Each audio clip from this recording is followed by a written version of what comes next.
first port of call, Ketchikan. Alaskans call Ketchikan the first city because it is here that northbound travelers enjoy their first glimpse of frontier life.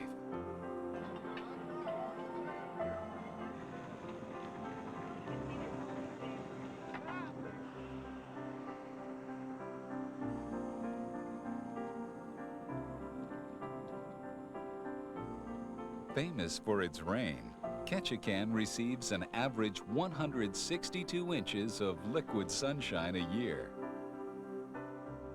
Come enjoy the rain and some of the best wilderness you've ever seen in your life. Local residents make light of the downpour, boasting they don't tan, they rust. Rain or shine, there's plenty to see and do. Ketchikan is a tourist's potpourri.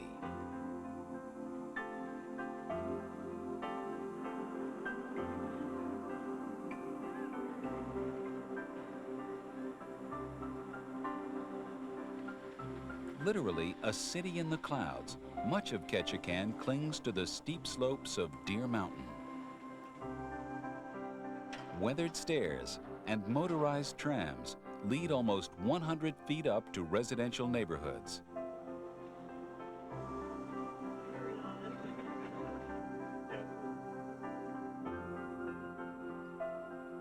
From here, you can see almost forever.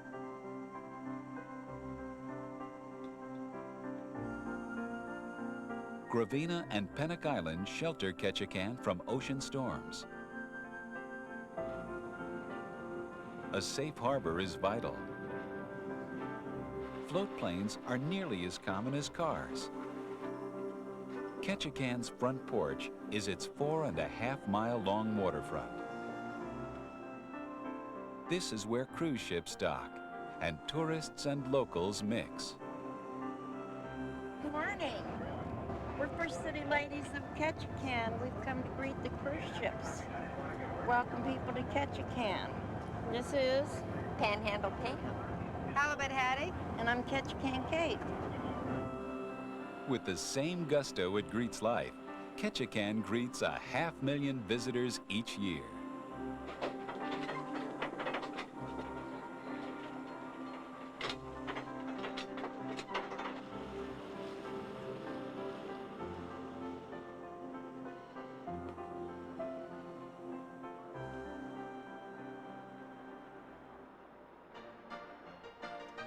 Its feet dangling in the water, Creek Street flaunts its charm.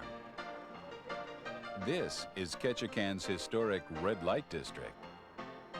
No one knows how many women work the bawdy, boisterous boardwalk, but as late as 1950, there were at least 18 bordellos here. The most infamous was run by Big Dolly MacArthur. 26 years old, Dolly quickly earned a reputation for lavish parties. It's been a really busy day for us girls down here on Creek Street today. Anybody that goes away from Ketchikan that hasn't seen Dolly's house really misses out. In 1953, Ketchikan officially closed its red light district, but locals still joke that Creek Street is where fishermen and fish went to spawn.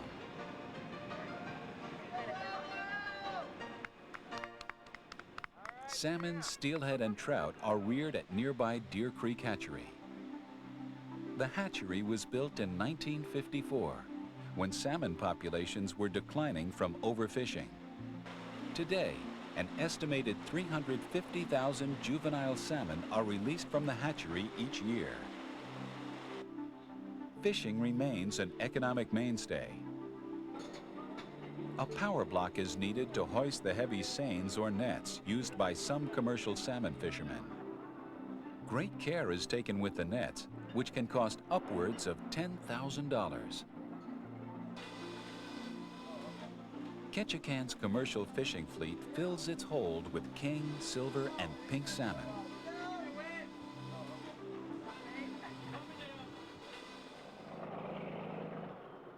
Long before purse seiners plied Alaska waters, the storied Pacific salmon was pursued by Tlingit Indians, Southeast Alaska's first residents.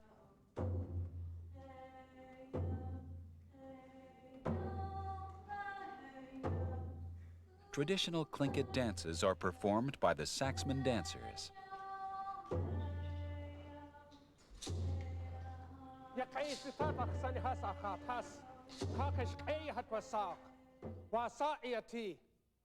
At Saxman Native Village, 3 miles south of Ketchikan, local Tlingit share their time-honored stories and songs.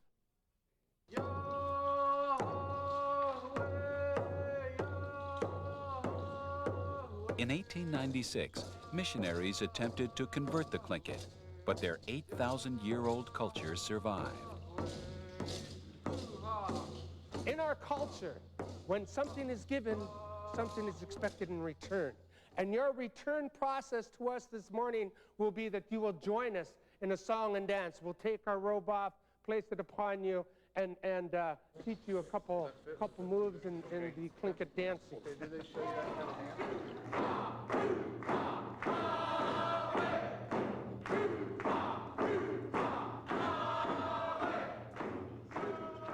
Today, Saxman's 400 residents continue Tlingit tradition, in part by preserving the world's largest collection of totem poles. Ever watchful, the unblinking eyes of these cedar monuments continue to bear witness to achievements of the proud people who first ruled this vast northern rainforest.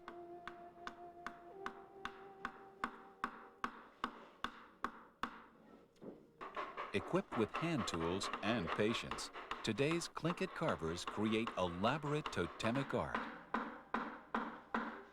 As huge timbers slowly take shape under the hands of master carvers and their apprentices, the rich fragrance of cedar fills the shed.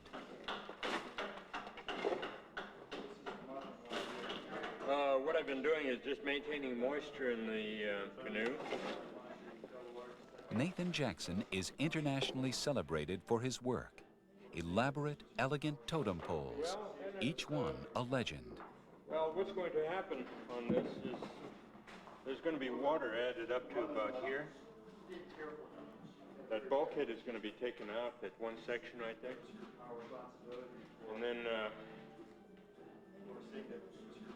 And then hot rocks are going to be added to it.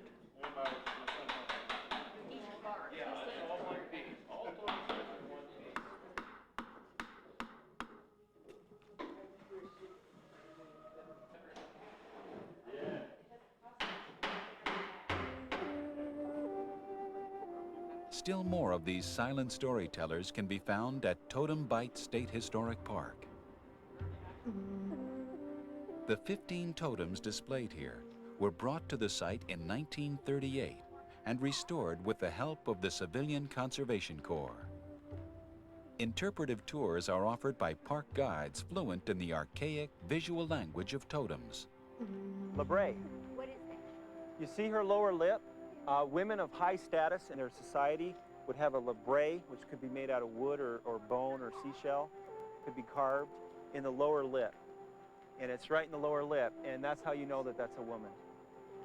And if you may have noticed on the pole... These skillfully carved totems reflect the region's unique history and Southeast Alaskans' reverence for the near magical wilderness in which they live.